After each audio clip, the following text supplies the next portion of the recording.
prevalent issue today is autonomy. The fact that we speak about individuals thinking, deciding, and so forth. So that has sort of affected a lot of issues in terms of hashkafa and philosophy. There's the inherent issue itself. The fact is autonomy and authority is actually an inherent issue within Torah in itself.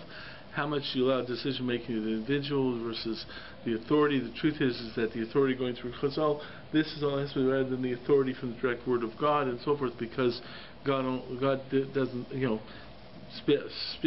speaks.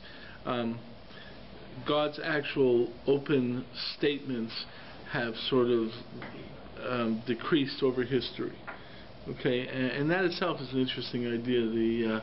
The fact that there was a Har Sinai, and that was the last halachic statement of authority. And then after that you had Nevuah, but they couldn't speak in terms of halacha. But it's interesting because there's a statement that I heard b'shem Rabbi Yoshe ber Soloveitchik, that he basically compared the movement of Nevuah to the same thing as parents involved in child rearing. When a parent is involved in child rearing, as a young child, a parent is much more actively involved with the child to do, tell them what to do, and so forth and so forth. As a child develops, moves into adolescence, the fact is the child is expected to develop his own independence. So he actually supposedly someone quotes him in his name that he compares history to the development of the independence of people from childhood. Therefore, Kodesh Baruch Hu specifically did not get involved as much over time, because that was to develop the perception of individuals. Now that idea is a very interesting idea. It's connected to everything else, except for the fact that, the reality is it's connected to the whole idea of Nevuah, and the fact that Nevuah is an indication of a weakness in Klal Yisrael, Rahman al-Islam, and so forth and so forth. But the fact is that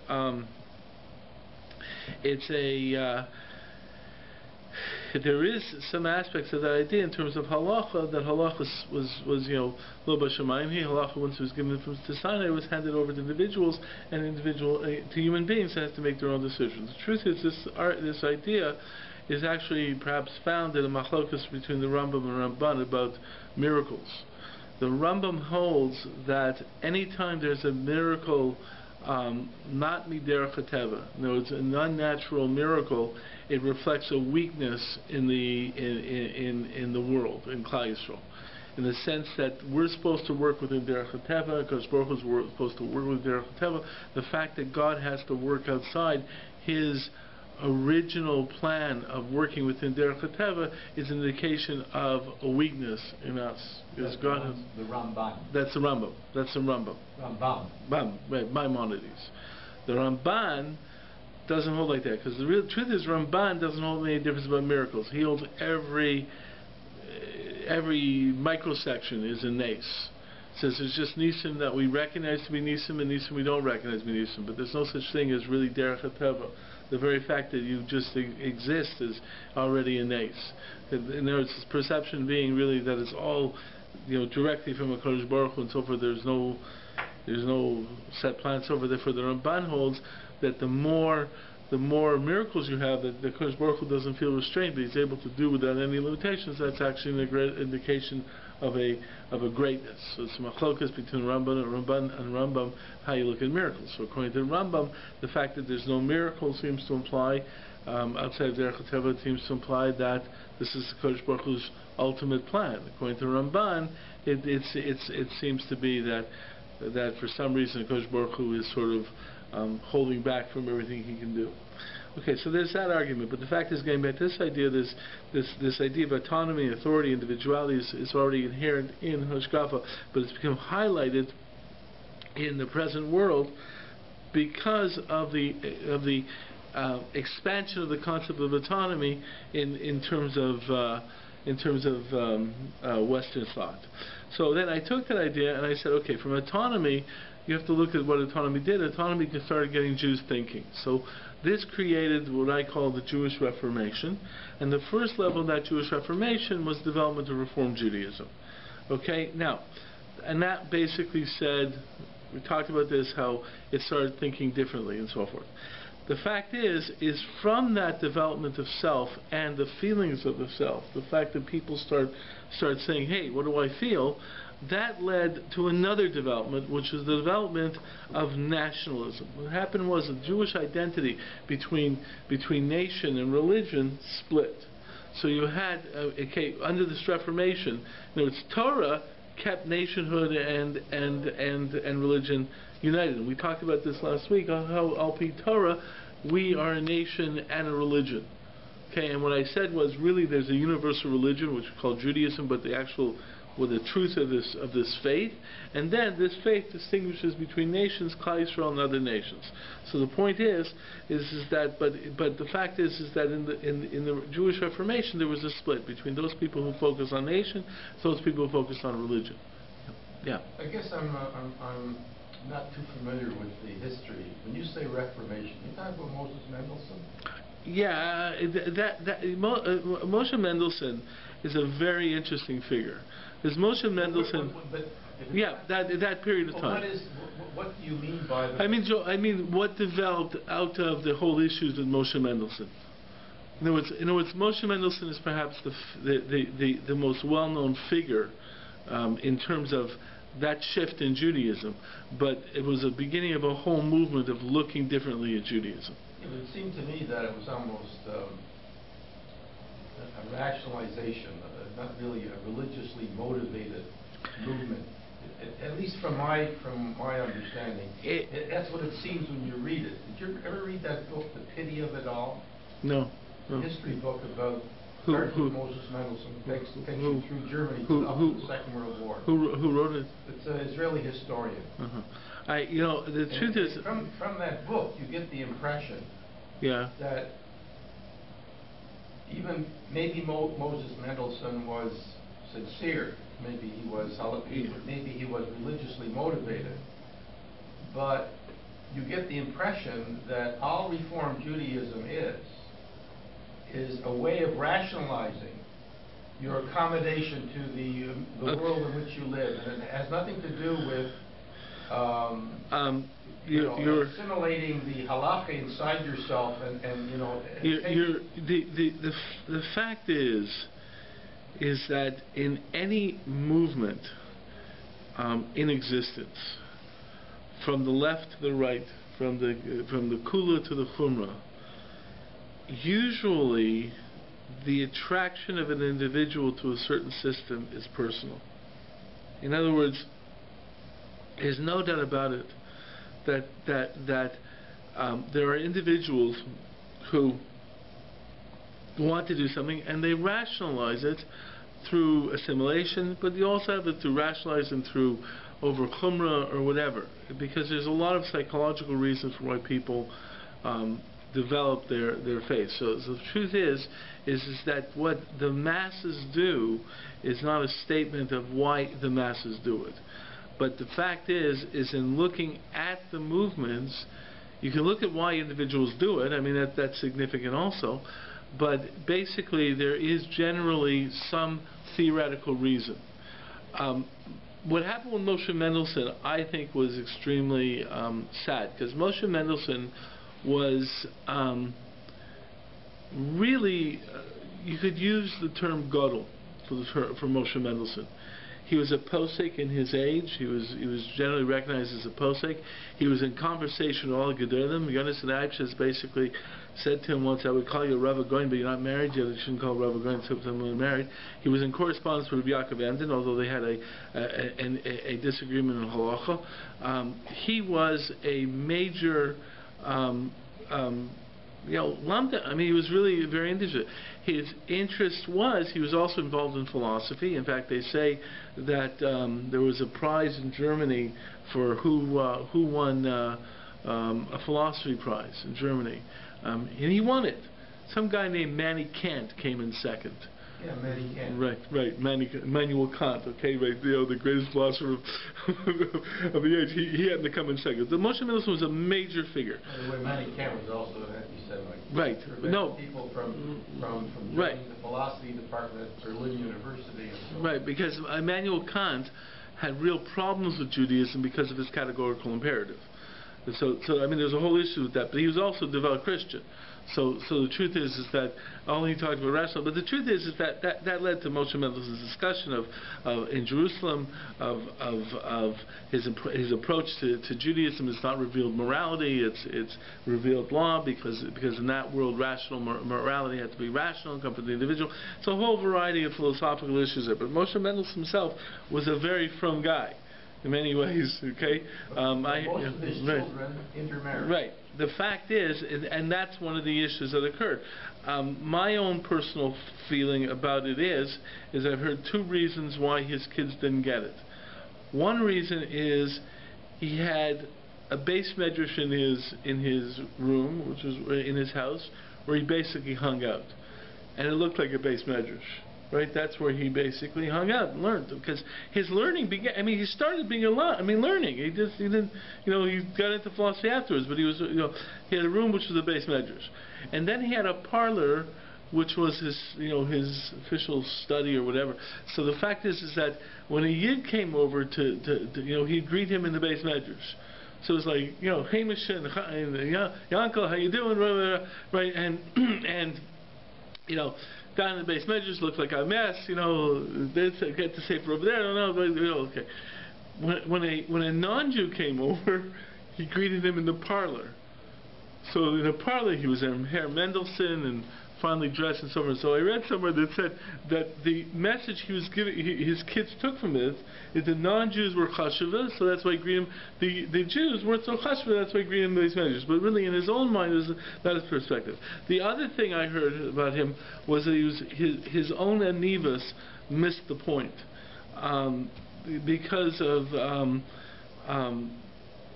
the fact about what he said is that he would say it was possible for Jews to function totally okay in Germany. He felt that we can be Jewish, and so he had cases where he was at the Kaiser, and he'd say to the Kaiser, "Excuse me, Your Majesty, I have to go daven mincha now." I don't know if he said I have to go pray, and the Kaiser said, "Of course, Herr Mendelssohn." What he didn't understand is for Herr Mendelssohn can tell the Kaiser, "I'm going to go daven," and the Kaiser says, "I can understand." Chaim Yankel down the street tells the Kaiser, "I have to go daven." The Kaiser's not going to be so understanding. So the truth is that his own perception of his uniqueness. But the truth is that, I mean, that's stories I heard. But the fact is that he, and this happens with a lot of individuals who attempt to integrate thought together and so forth and so forth. It can work for them. It can't work so easily for the masses. And what he tried to do, and the basic one of the argument is that in his biur, the major point is not that he translated Chumash into German because people needed English translations, right? Like we have English translations today because that's vernacular, so it's a good idea to translate into English. The thing about Moshe Mendelssohn was that he specifically wrote in German to get the people to learn German. And it was, I want to see what Moshe Mendelssohn said, so you better know German. So he actually, by writing a biur, it wasn't to try and bring German-speaking people into understanding Torah. It was to get people to learn German. So there was obviously issues there. So obviously, from the way I'm speaking, I have a certain I guess, sympathy for Moshe Mendelssohn. I think that, I think he was a very challenging individual. He was obviously a complex individual and so forth and so forth. But in the end, I was told that the Rabbi Ber Soloveitchik said that it was his. He says, listen, from what I was told, he says, listen, there's no doubt that Moshe Mendelssohn was more medactic in halacha than the Baal Shem Tov. No doubt about it. However, the Masorah has accepted the Besht and has not accepted Moshe Mendelssohn.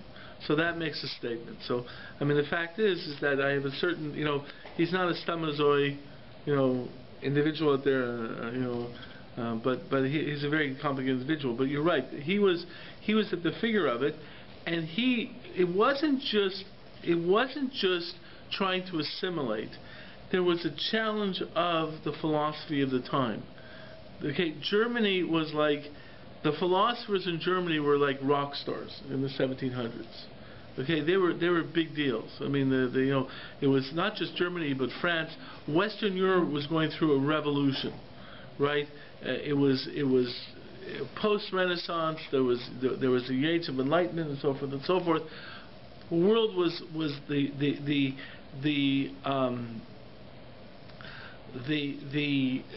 political structure of Europe was under siege. I mean, the monarchies and so forth and so forth. You have to understand, this was a very revolutionary age.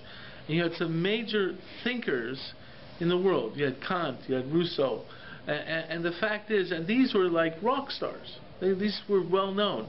And the thing about this philosophical age is the fact that it said the world of rationalism, and you can figure out morality. You don't have to be told what's moral. You have your own sense of morality.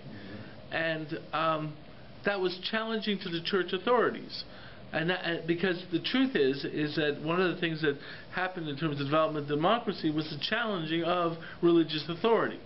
I mean, when you start talking about the American perception of democracy, it's like, you have inalienable rights, right? It's basically you have inalienable rights, and no church can tell you that you don't have these rights. And democracy, you have a right to make decisions for yourself. Okay. You with the rights of the American Constitution. Right, and that right is the inalienable right to practice your religion. Right, but you're right. Motivated. Right, well, it was motivated by the right to practice religion in the sense that no one should tell an individual that type of thing. In other words, it should come from yourself. So the truth is, and this was all the philosophy of the time. So the Jews, as the ghetto was breaking down and so forth, they didn't just confront culture. They confronted a tremendous philosophical realm. It wasn't like these people weren't thinking. There was a challenging to them, and that's really what Moshe Mendelssohn tried to do. So his most famous work was Jerusalem, which is an attempt to reconcile Jewish thought with the age of reason, and that's why he came up with this idea that Judaism is not revealed morality; it's revealed law, because the idea of revealed morality was a problem.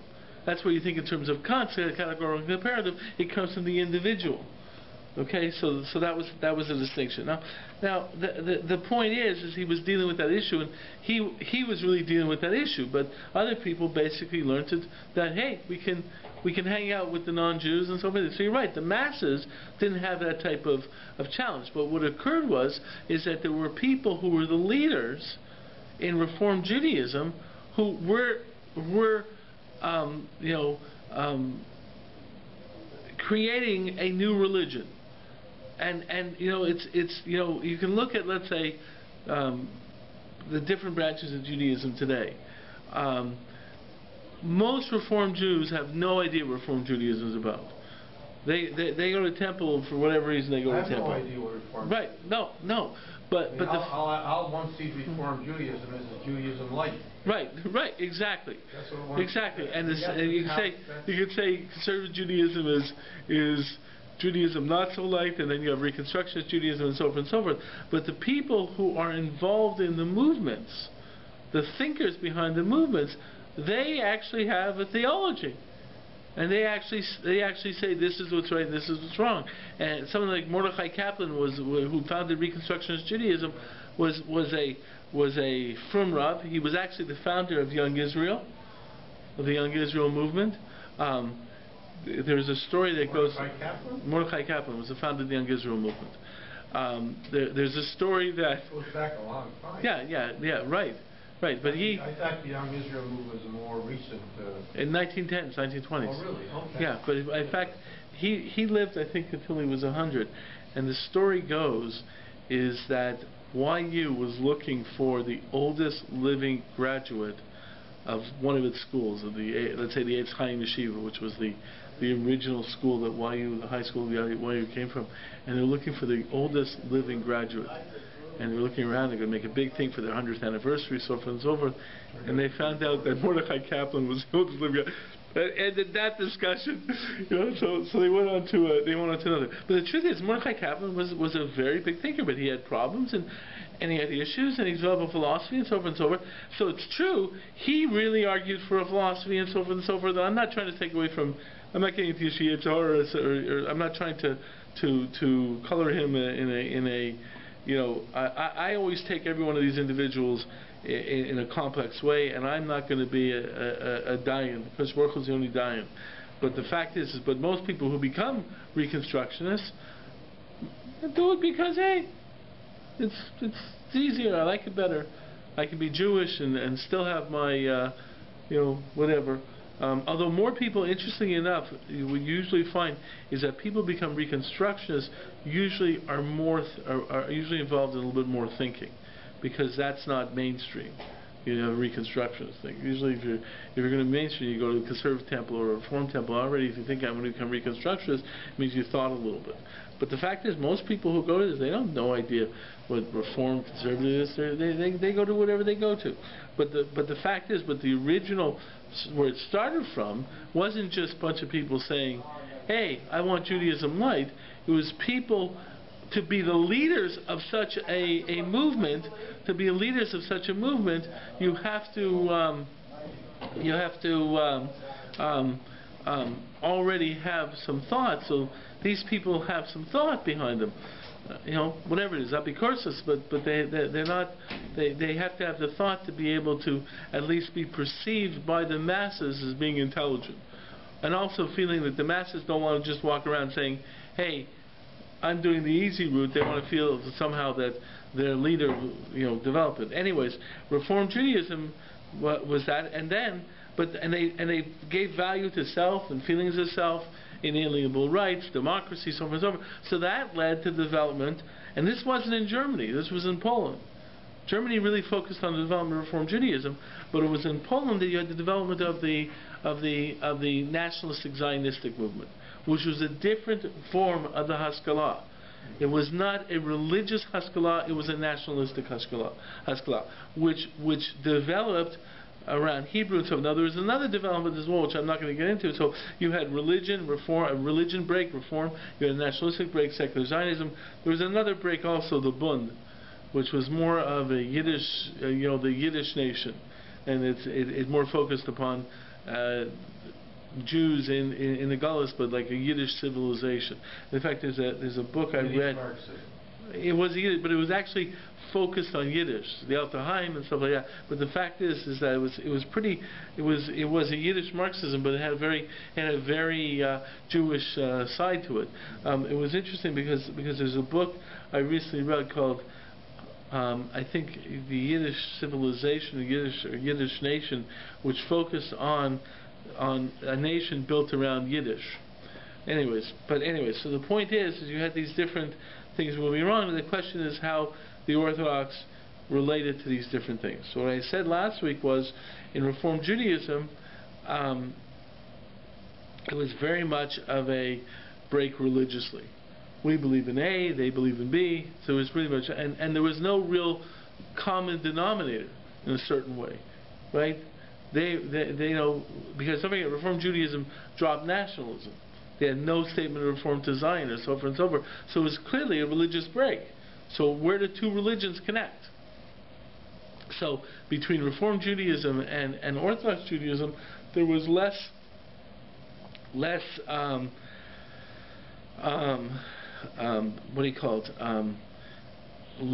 motivation for fraternity. So for example, the strongest Orthodox development in that regard was by Shimshon Hirsch, which basically didn't want to have anything to do with anything not Orthodox. Right? That's why he created a separate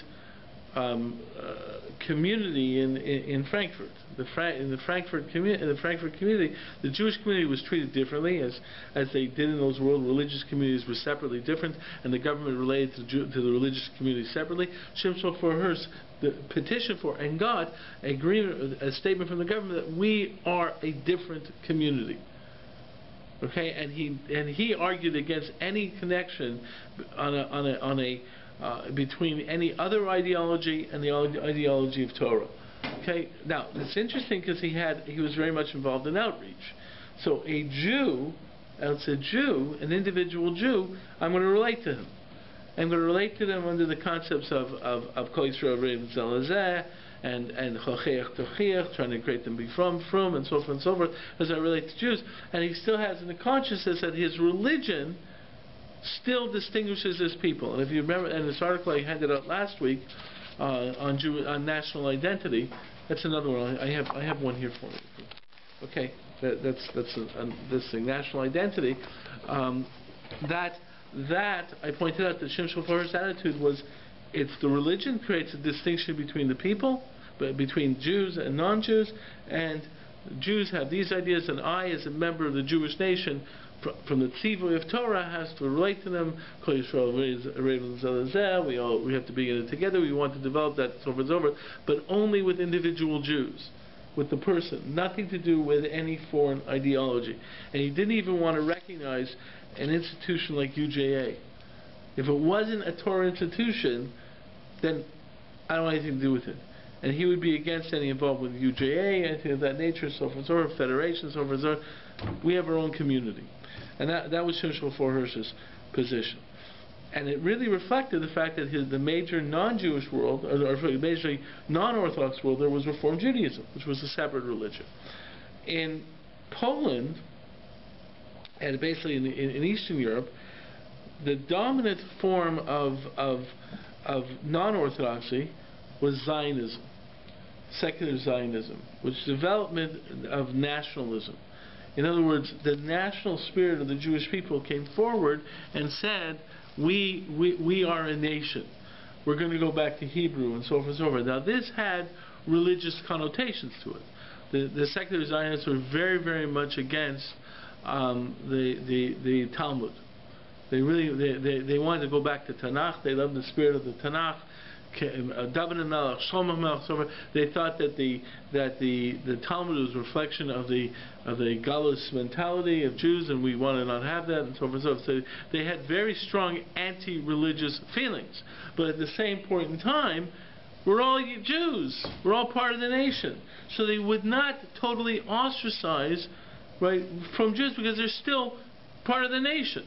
Reform Judaism, on the other hand, was not too happy about Orthodox Judaism. They always had battles with Orthodox Judaism. For example, one of the major battles of Reform Judaism is they were against Milah.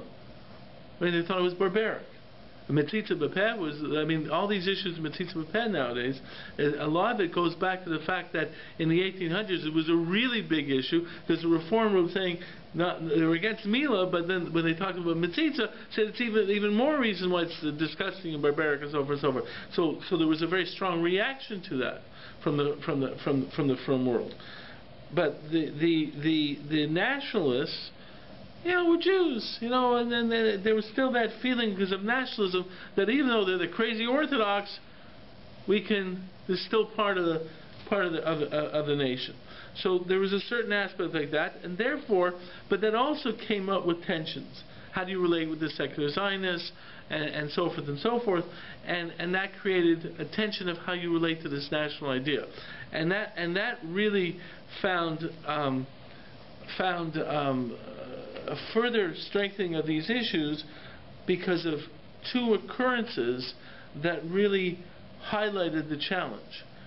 The fact is that the question is, how do you look at a Jew? And the point is the secular Zionists were saying they're still Jews and so forth and so forth. But the Orthodox were saying, yeah, they're Jews. But the fact is that there were two entities that basically put all Jews of all stripes together. One was anti-Semitism, right? To the anti-Semite, they were all together. I mean, a Jew is a Jew. I don't know if he's religious or not. He's a Jew, and that was really highlighted by Nazism, where whoever you were. In fact, that they say that the Hirschian school in Frankfurt was very reluctant to relate to any communal Jewish entity.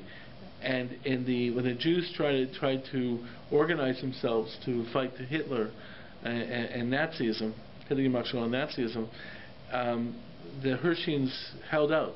They didn't want to be involved with any non-Orthodox Jewish entity. Okay, any non-Orthodox, any ideologically non-Orthodox Jewish entity, even if it's a part of Jewish entity, because it's no such thing as a part of Jewish entity. Sociologically, were the Hersheian community, that community he headed, were they typically all lower middle class, or were they? I'm not exactly sure. I think they became. I think they were professionals because they really were, in many ways. When he moved to the Frankfurt community, the Frankfurt Orthodox community was dead. I think when he basically, Shimshon Hirsch himself was the chief rabbi of Moravia, and he was in the Austro-Hungary. I think the chief rabbi of Moravia. And he was Austro-Hungary. He was a member of the Austro-Hungarian parliament. And this small little shul in Frankfurt, which basically got decimated because the reform were everywhere, they sent him a letter and said, "Would you please become our rabbi?" And he felt that was a call from God to that was his calling. So when he first went to Frankfurt, he basically had a minyan, and he created a whole community out of that from his writings and so forth and so forth. So I think it was generally a pretty strong professional middle class community. Okay, that's what I think. I really don't know for sure, but it seems the question would be then that they had doctors and lawyers. Right. They would have to relate to the non-Jewish. Yeah, and they had no. And by the way, Shimshon Hirsch had no problems relating to the non-Jewish community. That's one of the things about Shimshon Hirsch's ideas, in the sense that if you look at him, he was Torah in Derech Eretz. He believed in culture. You saw that he took aspects of culture into his practice of Judaism. His shuls had choirs. He himself, there was a German poet, I think by the name of Schelling, which was a favorite of his, and he would speak about him and quote him and so forth and so forth. He was a very cultured individual. And I know. For example, I had a friend of mine who was from the Breuers community, and I spent Shabbos with them. And Motzi Shabbos, they were playing Beethoven on the record player. Back then, there were record players. The point is that he was clearly into the culture. He had no problems with relating to the non-Jewish world, but he had no interest in. He had a very strong attitude as Orthodox, and he didn't want to give in any way to any non-Orthodox Jewishness. Well, but that's a departure from the way a lot of say. Oh, it clearly was. I mean, that's modern, not modern Orthodox, but say Haredi Orthodox. Right. The fact is, frown upon, for example, Bach or any. Yeah, absolutely. The truth is you have to remember that the Hersheian school could really be defined as part of Haredi Orthodoxy. The Hersheian school was one of the original founders of the Agudas Yisrael, and they were very much involved in Agudas Yisrael. And in fact, they were the ones who set the very strict policy of Agudas Yisrael not to relate to any non-Orthodox entity. They were the ones who were very adamant about that. Of course, listen to. No, that's the point. Now it is. No. He still holds it isn't. But the truth is there was always a machlokas between the Hersheian school and the regular Haredi world on this issue. So there's a little pamphlet that came out by Rav Shimon Schwab, who was the Rav of Breuers and a member of the Motzes Gedolei Torah of the Agudas Yisrael, and Rabbi Schwab also has a bachelor's in history, and he was a real Hersheian and a Haredi.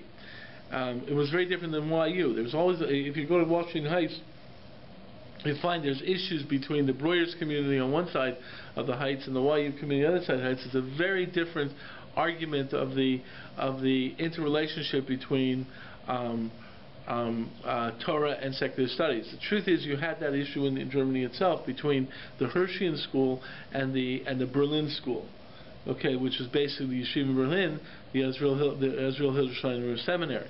And the truth is, they had very, very different understandings of how to relate to the secular world and secular wisdom. And from what I read, like I was just reading something about David Tzvi Hoffman, who was the second Rosh Yeshiva of the Hildesheimer Seminary. The first one was the real Hildesheimer, the second was David Tzvi Hoffman, and the third was the Sridei H, Yechiel Yaakov Weinberg. And and supposedly, and even though David Zvi Hoffman, I just found out, actually started teaching in Frankfurt, then moved to Berlin, but it seems that Shem Shofar Hirsch really was upset with some of David Zvi Hoffman's thoughts. He thought it was a little bit on the border of apicursis. See, the Haredi world, see, what happens is there's a whole question of how you relate to secular studies. Can you do secular studies? So there are shitas in the Haredi world that usher to learn secular studies. Absolutely usher. Okay? Brisk. There are always issues of this nature. Of how do you integrate secular studies, not secular studies. So for example, and it wasn't just in Germany, you had these issues throughout Europe. Do you do secular studies? Do you not do secular studies? Big machlokesim. It really came down to the machlokes in Volozhin. Okay, when the Volozhin was told to get secular studies in, do you take secular studies in or not? Now the truth is that the standard position in Yeshiva Welt is that the Netziv, Natali Tzvi Berlin, who was the last Yeshiva Volozhin, was told, I'm not going to let in secular studies. Rather close the yeshiva than let in any secular studies. That's the mythology. The actual truth, and it was a whole issue a few years ago about this. But what do you call it? Rabbi J.J. Sefter wrote a whole article about this. He basically came out and said that there's no doubt there was secular studies in Volozhin. At night, they learned Russian and they learned math, from what I remember. Now the truth is this was a big machlokas, and you had Gedolei Yisrael on both sides of the machlokas. So, for example, one of the arguments was that to be an official rabbi recognized by the government, you had to have ability to speak in Russian, and so forth and so forth. So there were people arguing, we got to create rabbanim good rabbanim in Volozhin, and they should learn Russian so they can get recognized as a government rabbi. And you had people like the Aruch HaShulchan was on that side. The big person who was against any secular studies was Chaim Brisker, Chaim Soloveitchik, and he was very much against secular studies. And the fact is, though, this is where you see a certain thing from Yoshe Ber Soloveitchik, that his father obviously was a son of Rav Chaim, and his mother was a Feinstein, and from his mother's family they learned secular studies. So supposedly, who wrote War and Peace? Tolstoy, right? So his mother was a big fan of Tolstoy, so she used to read Tolstoy to him as a kid, and so forth and so forth.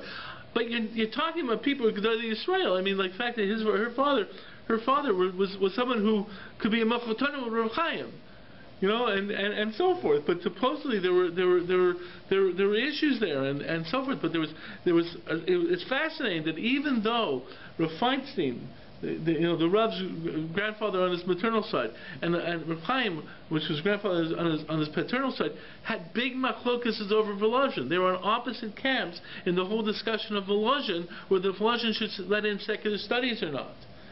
And the fact is that even so, right, they were willing to become a chatanim.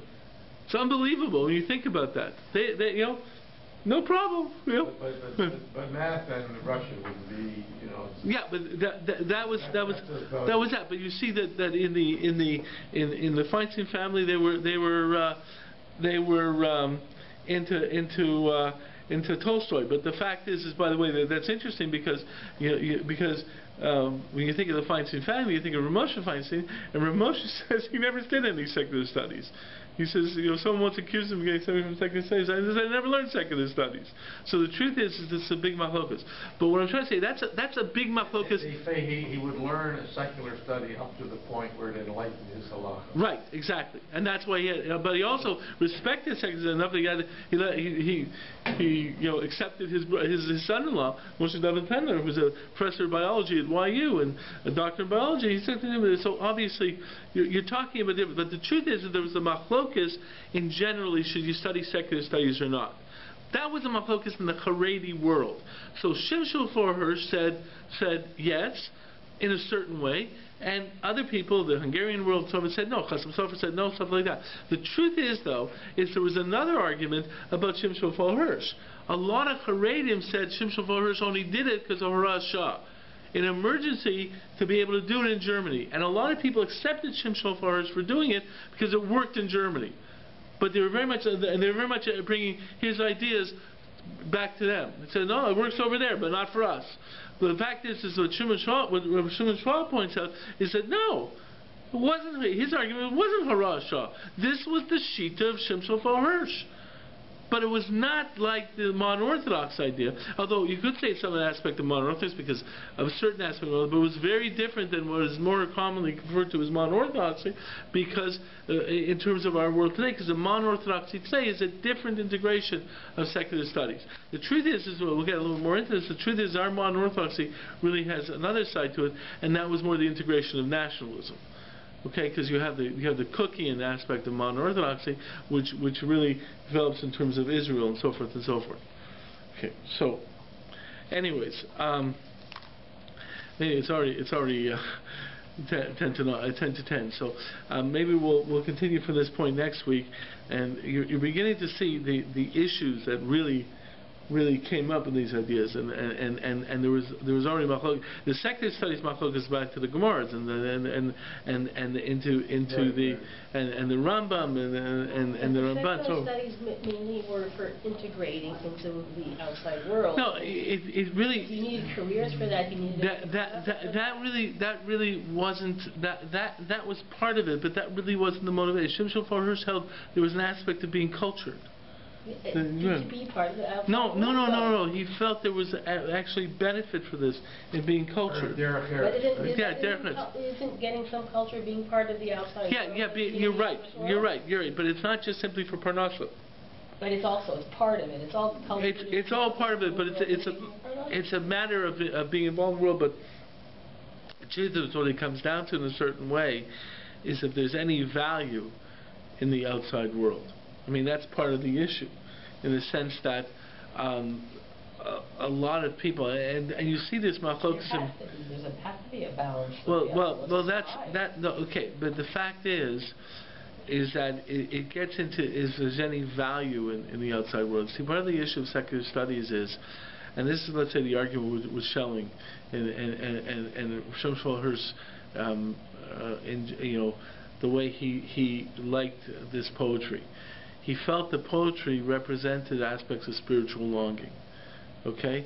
Other people were just sort of like, what are you talking about? He's a non-Jew. What does he know about God? Whatever.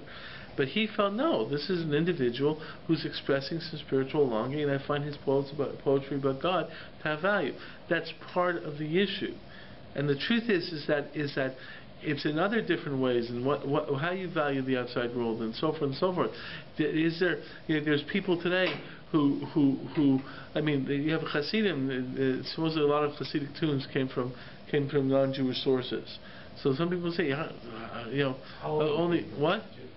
Yeah, but the fact is, but Hasidim say only Rebbes can do that. They understand the real Chachma do that. But if you happen to like music today, and if you say you're a Dylan fan. Dylan's a Yid, okay, but we don't have a tradition that goes back to the Beit HaMikdash and right. songs, musical songs, except for the trumpet on the. Right. Well, these are all parts of the issue. This is all parts of the issue. Was it Hirsch that said that as long as that it was a mitzvah to benefit from the Chachma of the Goyim? Yeah. Was that he who said that? I'm not sure if he actually said that. Somebody said that. But that's it. That's exactly it. The Gemara talks about Chachma going Tamin. You're supposed to lead, and there's a benefit. There's an idea of benefiting from the Chachmas of the world. Chachma is the thing and not only that. Supposedly, Vilna Gaon held that for every amount of Chachma that you're lacking 10 times that amount of Torah. Chachma is necessary, but the Vilna Gaon's understanding that Chachma was necessary was very different than, let's say, from what I've read of Vilna Gaon, I don't think he would be into Schelling, but he might be into ideas. He was in science and mathematics. Right, yeah, and maybe he would like maybe he liked music. But I don't think he'd be into Schelling. The truth is, these are all the issues. Exactly what secular studies you deal with, and so forth and so forth. These are all issues, and it did have its repercussions beyond just the issue itself, because you had these arguments of the Rambam and so forth. Because it also connected how you're going to connect to the general world outside of you, with the connotation that in that general world you have Jews who are moving away from the faith, moving away from the emes. So the truth is that there is this tension. It's not just with non-Jews.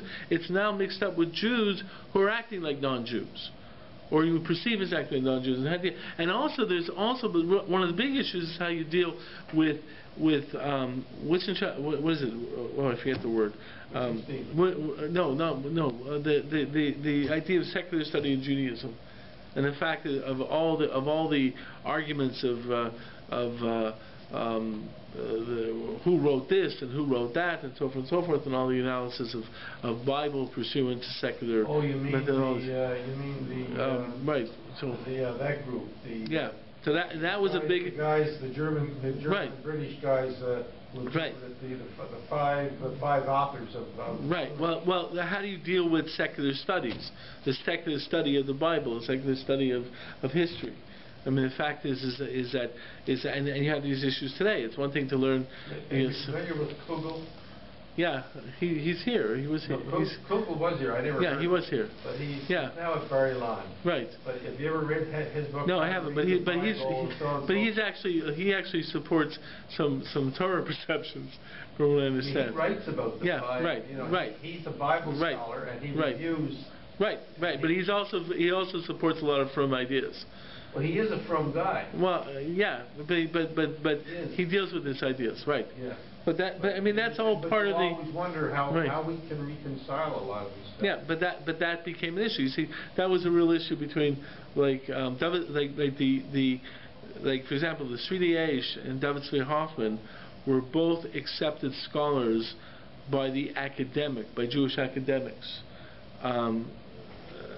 Shimshon Hirsch had no desire to relate to that world, but both David Tzvi Hoffman and the Sri Daesh both were accepted by the academics, because it's a different style of studying.